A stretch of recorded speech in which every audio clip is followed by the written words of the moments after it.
Emotional discipline. 10 habits of people who never lose control. Think about the last time you lost control. Maybe it was anger. Maybe it was panic. Maybe it was an impulsive decision you made in a moment of fear or frustration that you spent weeks trying to undo. Maybe it cost you a relationship, an opportunity, a conversation that went somewhere it never should have gone. And afterwards, in the quiet that followed, you asked yourself the same question that every human being asks in that moment. Why did I do that? I knew better. I could see it happening, and I still could not stop it. Here is what nobody tells you about that moment. It was not a character flaw. It was not weakness. It was not a sign that you are broken or damaged or beyond help. It was a skill gap. Emotional discipline, the ability to feel everything and still choose your response, is not a personality trait that some people are born with and others are not. It is a skill, a learnable, practicable, developable skill. And the people who seem unshakable, the ones who stay calm when everything around them is on fire, who make clear decisions under pressure, who never seem to be rattled by the things that rattle everyone else, they are not special. They have simply built habits that you have not built yet. Today, we're going to build them together. 10 habits, 10 practices, 10 shifts that will change not just how you handle your emotions, but how you handle your entire life. In 1995, psychologist and science journalist Daniel Goleman published a book that would fundamentally change how the world thought about intelligence, success, and human potential. The book was called Emotional Intelligence, and its central argument was both simple and revolutionary. IQ, the measure of cognitive ability that schools, universities, and employers had treated as the gold standard of human potential for a century, was not the primary predictor of success in life. Emotional intelligence was. The ability to recognize, understand, manage, and effectively use emotions, your own and other people's, turned out to be a far stronger predictor of professional success, relationship quality, mental health, and overall life satisfaction than raw cognitive ability. Goleman's research showed that up to 90% of the difference between star performers and average performers in virtually every field came down not to technical skill or intellectual horsepower, but to emotional intelligence. 90%. That is not a small difference. That is the difference between a life that feels out of control and one that feels navigated. And at the heart of emotional intelligence, the foundation upon which every other component rests, is emotional discipline. Not the suppression of emotion, not the pretense that you do not feel, but the mastery of the space between feeling and action. The ability to experience an emotion fully and still choose, consciously, deliberately, wisely, what you do with it. This is what we are going to explore today. Here are the 10 habits of people who have mastered emotional discipline, the 10 practices that separate those who are ruled by their emotions from those who rule them. Habit number 1, they pause before they respond. If there is one habit that underlies every other on this list, one practice that if you developed nothing else would transform your emotional life, it is this: the pause. The deliberate, conscious, disciplined pause between stimulus and response. Viktor Frankl, the Austrian psychiatrist, Holocaust survivor, and author of Man's Search for Meaning, articulated this principle in what has become one of the most quoted passages in all of psychology. Between stimulus and response, there is a space. In that space is our power to choose our response. In our response lies our growth and our freedom. Between stimulus and response, there is a space. Most people do not know that space exists. They experience stimulus and response as a single, seamless, instantaneous event. Someone says something offensive, and they are already responding before they have processed what was said. Something goes wrong, and they are already reacting before they have assessed what actually happened. An emotion arises, and they are already acting on it before they have decided whether acting on it serves them. People with high emotional discipline have discovered that space, and they have learned to inhabit it deliberately. The neuroscience explains why this works. When a threatening stimulus reaches the brain, whether that threat is physical danger or an insulting comment, it first hits the amygdala, the brain's ancient emotional processing center. The amygdala reacts instantly and powerfully, flooding the body with stress hormones and preparing it for fight, flight, or freeze. This happens before the prefrontal cortex, the seat of rational thought, judgment, and considered decision-making, has had time to process the situation. Neuroscientist Daniel Siegel calls this being flipped, the emotional brain taking over before the thinking brain can engage. The pause is the tool that gives the prefrontal cortex time to catch up. Even 3 seconds, even a single slow breath, even silently counting to 5 before you open your mouth, these tiny interventions create enough of a gap for rational thought to re-engage, for perspective to return, for the heat of the initial reaction to cool just enough to allow a considered response. Emotionally disciplined people practice this pause until it becomes automatic. Not easy, automatic. They still feel the anger. They still feel the panic. They still feel the impulse to react immediately. But between the feeling and the action, they have built a reliable habit of space. And in that space, every single time, they choose better than they would have if they had simply reacted. Habit number 2. They name what they feel. This habit sounds almost embarrassingly simple, and yet the research behind it is some of the most compelling in all of modern neuroscience. Emotionally disciplined people name their emotions, explicitly, specifically, out loud or internally, but with precision. Not just, I feel bad, not just, I am upset, but I am feeling angry because I believe I was treated unfairly. I am feeling anxious because I am uncertain about an outcome I care about. I am feeling embarrassed because I made a mistake in front of people whose opinion matters to me. The act of precisely naming an emotional state has a measurable, documented neurological effect on that emotional state. UCLA neuroscientist Matthew Lieberman conducted studies in which participants were shown images of faces expressing strong emotions. When participants simply viewed the images, the amygdala, the emotional reactivity center, lit up powerfully on brain scans. But when participants were asked to name the emotion they saw, to put a word to it, something remarkable happened. The amygdala activity decreased, and activity in the prefrontal cortex increased. Simply naming the emotion shifted processing from the reactive emotional brain to the rational thinking brain. Lieberman called this affect labeling and described it as putting your feelings into words, which literally changes the brain's response to those feelings. This is the neuroscience behind what therapists have known clinically for decades. Naming what you feel reduces its power over you. Not because the feeling disappears, it does not, but because the act of naming creates distance between you and the emotion. It makes the emotion an object of observation rather than the subject of your identity. There is a profound difference between I am angry and I am noticing anger. The first statement fuses you with the emotion, you become it. The second creates a fraction of space between you and it, you observe it. Emotionally disciplined people live in that space. They have developed what psychologists call emotional granularity, a rich, precise vocabulary for their inner states that allows them to identify not just that they feel bad, but exactly how and why.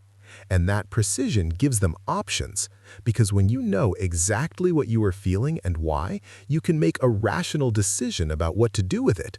When you only know that you feel bad or upset, you're essentially navigating in the dark. Name it precisely and watch its power over you diminish. Habit number 3. They control their environment. There is a truth about emotional discipline that most people never consider. The strongest emotional self-regulation strategy is not managing your emotions after they arise. It is designing your environment so that fewer emotional triggers arise in the first place.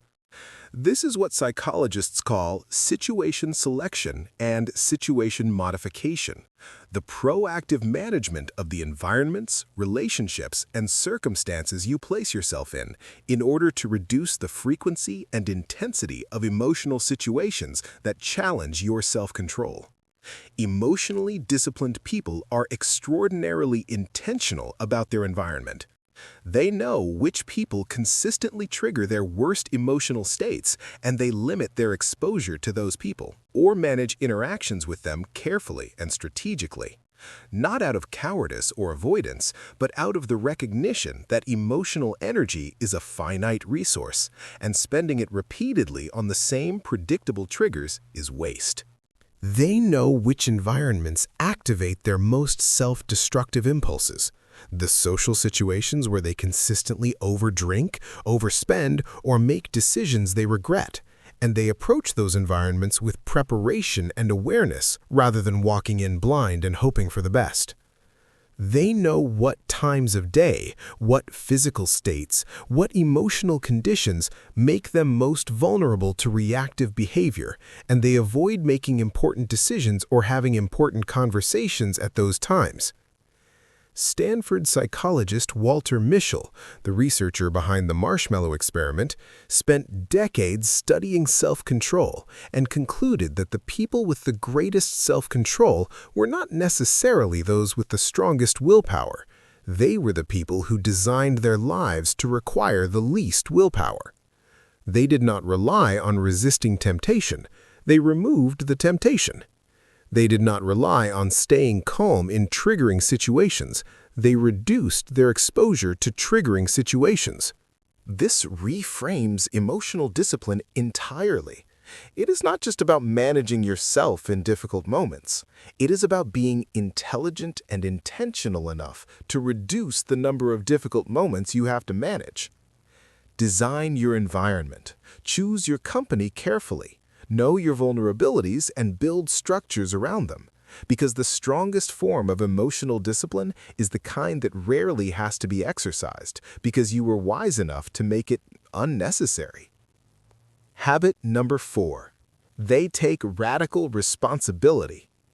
This is the habit that separates people who grow from people who stagnate, the habit that is most uncomfortable to develop and most transformative once developed. Emotionally disciplined people take radical responsibility for their emotional states.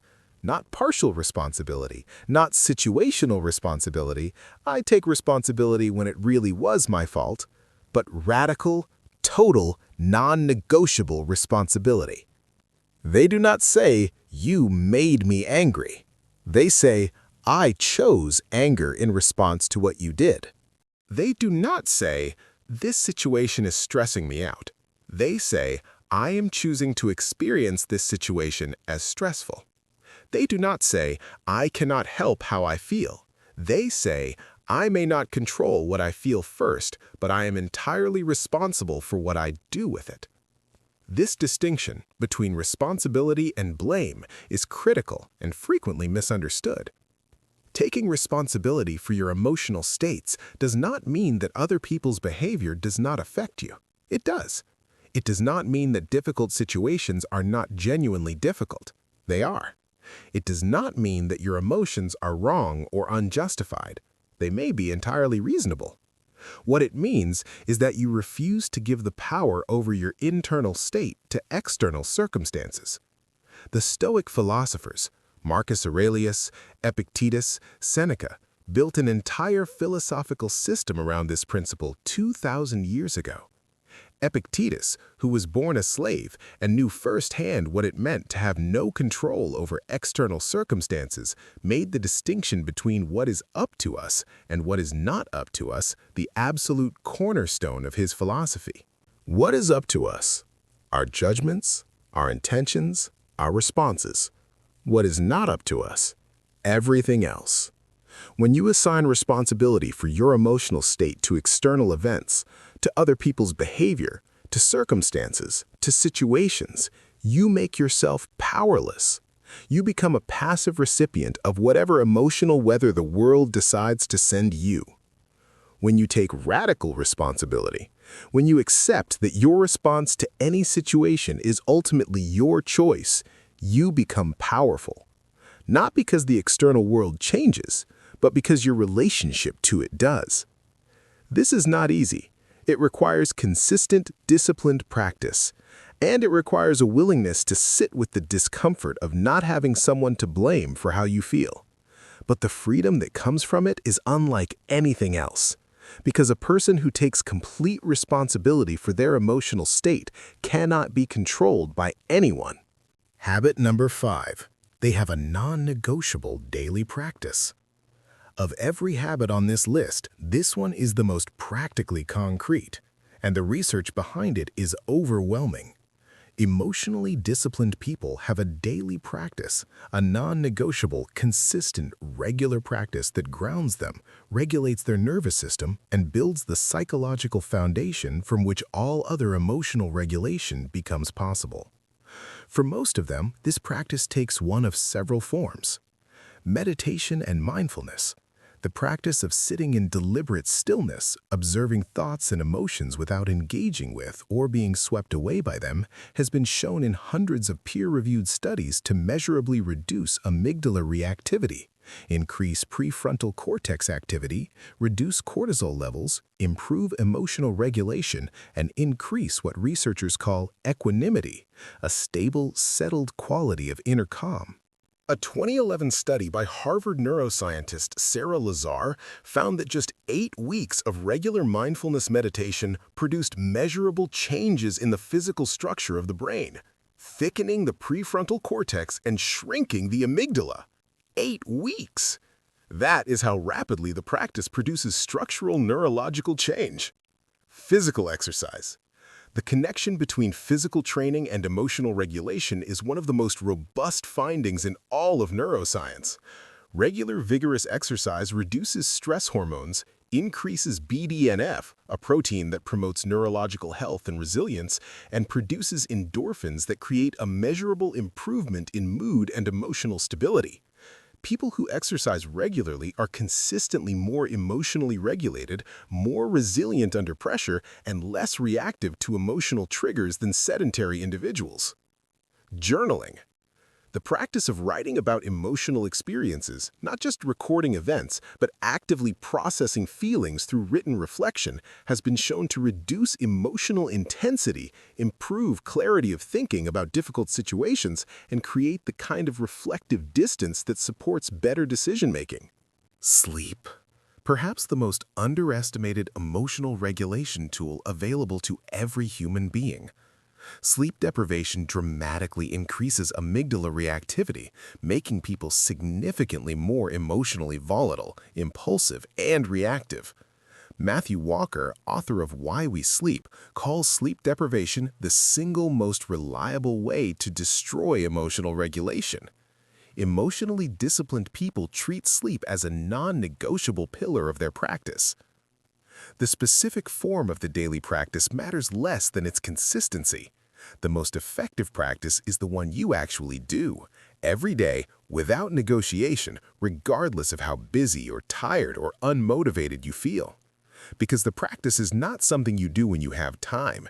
It is the foundation that makes everything else possible. Habit number 6. They reframe relentlessly. There is a concept in cognitive psychology called cognitive reappraisal. It refers to the ability to reinterpret the meaning of a situation, to deliberately change the narrative you assign to an event in a way that changes its emotional impact. And it is one of the most powerful emotional regulation tools ever identified by psychological research. Here is how it works in practice. You make a significant mistake at work. Your initial interpretation, your automatic, unexamined narrative is, "I am incompetent. I am going to be judged. I am going to lose people's respect. I am failing." This narrative produces a specific emotional response: shame, anxiety, defensiveness, perhaps anger turned inward. cognitive reappraisal does not deny that the mistake happened, it changes the meaning assigned to it. The reappraisal might be, "This mistake is showing me exactly where I need to grow. Every expert in this field has made this kind of mistake at some point. This is uncomfortable information, but it is valuable information. I am going to learn more from this than from a month of smooth sailing." Same event, different narrative, profoundly different emotional experience. Emotionally disciplined people are relentless reframers, not in a delusional, positive thinking at all costs way. They do not pretend that bad things are actually good things, but they consistently ask, what is the most useful interpretation of this situation? What narrative serves my growth, my stability, my ability to respond effectively? Marcus Aurelius, Roman emperor and Stoic philosopher, filled his private journals, later published as Meditations, with exactly this practice. Every difficult situation, every frustrating person, every setback, he reframed. Not to feel better in a shallow sense, but to maintain the clarity of mind that effective action requires. He wrote, "You have power over your mind, not outside events. Realize this, and you will find strength." That realization is cognitive reappraisal in its purest form. The research is clear. People who habitually use cognitive reappraisal rather than emotional suppression experience better emotional outcomes, better relationships, better mental health, and better performance under pressure.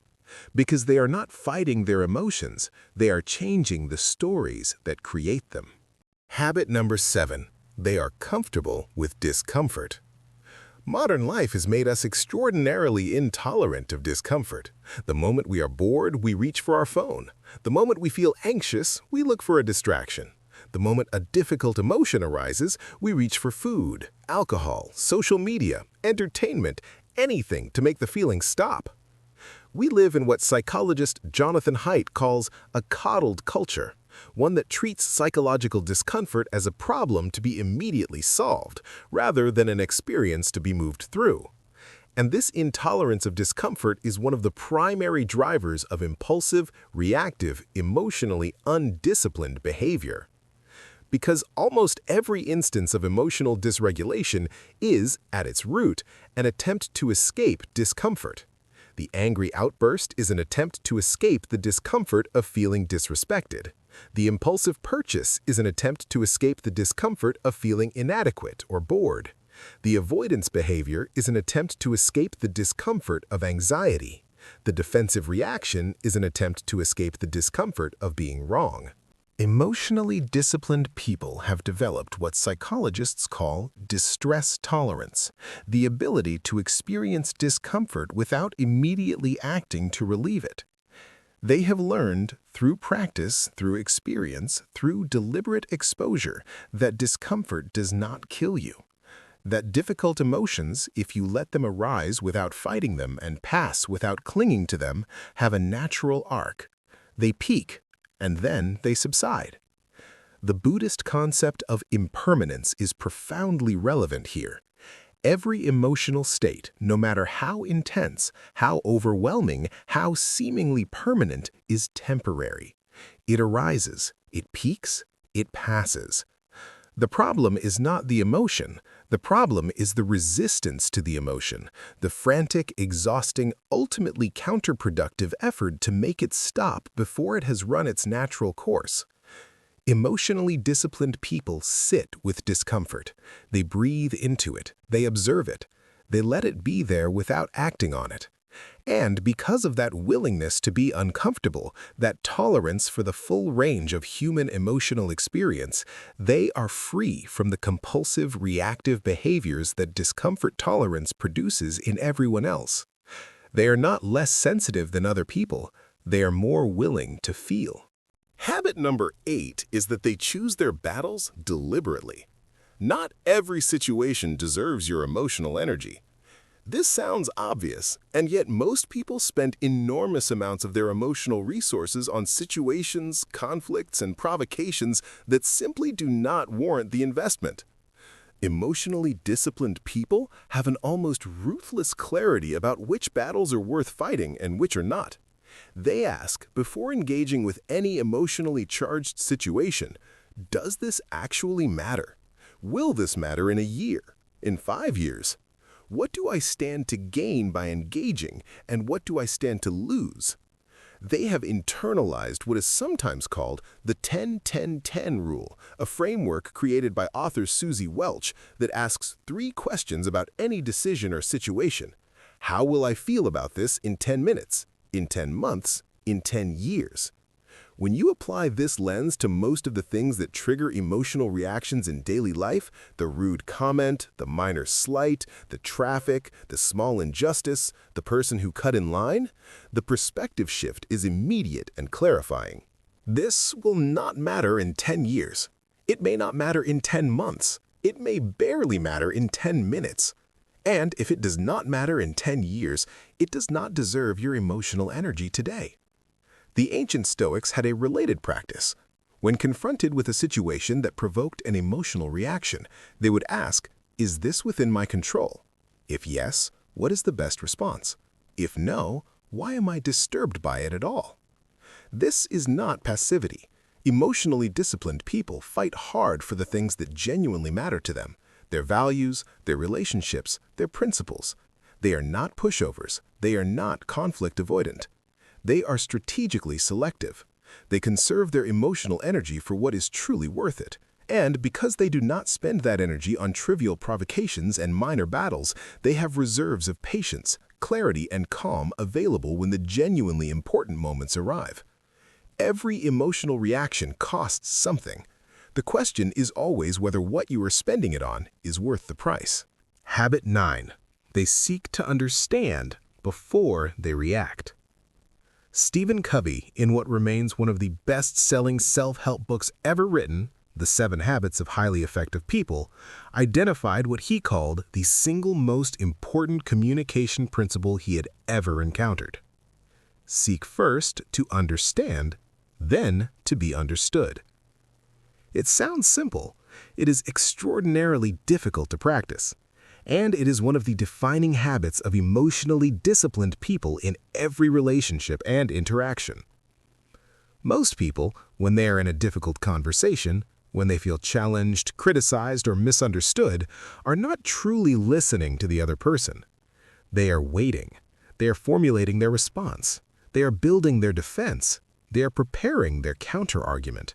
They are, in essence, already in the next moment of the conversation rather than actually present in the current one. This means they frequently misunderstand what is being said. They respond to what they expect to hear rather than what was actually communicated. They escalate situations that did not need to be escalated. And they fail to receive information about the other person, about the situation, about themselves that could have been genuinely valuable. Emotionally disciplined people listen to understand. They ask questions before they defend. They reflect back what they heard before they correct it. They genuinely attempt to see the situation from the other person's perspective, not to capitulate to it, not to agree with it necessarily, but to understand it completely before they respond. This habit requires the suppression of the ego's urgent need to be right and to be seen to be right. It requires the willingness to sit in temporary uncertainty, to not immediately know what you think or what your response will be while you genuinely absorb what the other person is communicating. And the results are transformative. Conflicts that would have escalated, de-escalate. Misunderstandings that would have hardened into resentments dissolve. Relationships that would have fractured are preserved. Because when people feel genuinely heard and understood, before you have said a single word in your own defense, the entire emotional temperature of the interaction changes. You cannot simultaneously listen to understand and react emotionally. The two states are mutually exclusive. Seek first to understand. Every time, without exception. Habit number 10. They forgive, starting with themselves. We have saved the most personal habit for last, and it is, in many ways, the most important. Because beneath almost every chronic pattern of emotional dysregulation, beneath the anger, the anxiety, the defensiveness, the compulsive behaviors, the inability to stay calm under pressure, there is almost always something much older and much quieter: unforgiveness. Unforgiveness of other people for what they have done, and, far more damaging, far more common, and far less often discussed, unforgiveness of yourself. The harsh inner critic that narrates your failures in real time, the internal voice that reminds you of every mistake you have ever made at exactly the moment you need confidence, the relentless background judgment of your own worth, your own intelligence, your own lovability. This self-directed unforgiveness is not discipline. It is not standards. It is not the high expectations of someone who cares about their growth. It is a wound, and wounds that are not treated do not heal. They become infected, and that infection, over years, over decades, poisons emotional stability from the inside out. Psychologist Kristin Neff has spent her career researching what she calls self-compassion, the practice of treating yourself with the same kindness, understanding, and forgiveness you would readily offer a good friend in the same situation. Her research shows consistently that people with high levels of self-compassion have better emotional regulation, greater resilience, lower anxiety and depression, and, paradoxically, higher standards and greater accountability for their behavior than people who are harsh and unforgiving toward themselves. Because self-criticism does not make you better. It makes you defensive. It makes you fragile. It makes you emotionally reactive and unable to look honestly at your mistakes, because looking honestly at them hurts too much when your inner critic is waiting with a hammer. Self-compassion makes you safer. And when you feel safe, when your inner world is a place of understanding rather than constant judgment, you can look at your failures honestly, learn from them fully, and move forward with the kind of genuine accountability that harsh self-criticism can never produce. Emotionally disciplined people have made peace with their imperfection, not because they do not care about being better, but because they understand that peace is not the enemy of growth, it is its foundation. Forgive yourself for the times you lost control, for the relationships you damaged, for the decisions you made from fear or anger or pain that you wish you could take back. Not to excuse them, not to repeat them, but because carrying the weight of unforgiveness toward yourself is the heaviest thing a human being can carry, and you cannot move forward freely while dragging that weight behind you. Put it down. You already know better now. And knowing better and choosing better from this moment forward is all that growth has ever asked of you. 10 habits, 10 practices, 10 shifts that separate the people who are ruled by their emotions from the people who have learned through discipline, through practice, through patient, consistent effort to rule them. Let us bring them together one final time.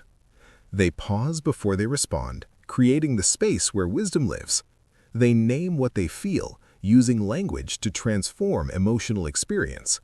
They control their environment, reducing the triggers that never needed to arise. They take radical responsibility, refusing to give the world power over their inner state. They have a non-negotiable daily practice, building the neurological foundation of emotional stability. They reframe relentlessly, changing not the events but the stories they assign to them. They are comfortable with discomfort, tolerating the full range of human feeling without being driven to escape it. They choose their battles deliberately, protecting their emotional energy for what truly matters. They seek to understand before they react, listening not to respond, but to genuinely comprehend. And they forgive, themselves most of all, creating the inner peace that is the deepest foundation of emotional freedom. None of these habits are mysterious. None of them are reserved for therapists, monks, or people with extraordinary willpower. They are skills. Ordinary, learnable, practicable skills. The only requirement is the decision to start building them. And if you lost control yesterday, if you reacted when you wished you had paused, if you said something you wish you could take back, if you let someone or something shake you in a way you are not proud of, that is not a reason to doubt yourself. That is a reason to practice. Because the most emotionally disciplined people in the world are not people who never lose control. They are people who, every time they do, choose to learn from it and try again. If one of these 10 habits landed particularly hard for you, if one felt like it was written specifically about your life, drop the number in the comments. I read every single one. Share this audiobook experience with someone who needs it, and subscribe to the audiobook space for a new experience every week. Because this work, this growth, this building of the life you actually want to live, it never stops. Until next time, stay disciplined, stay present, stay free.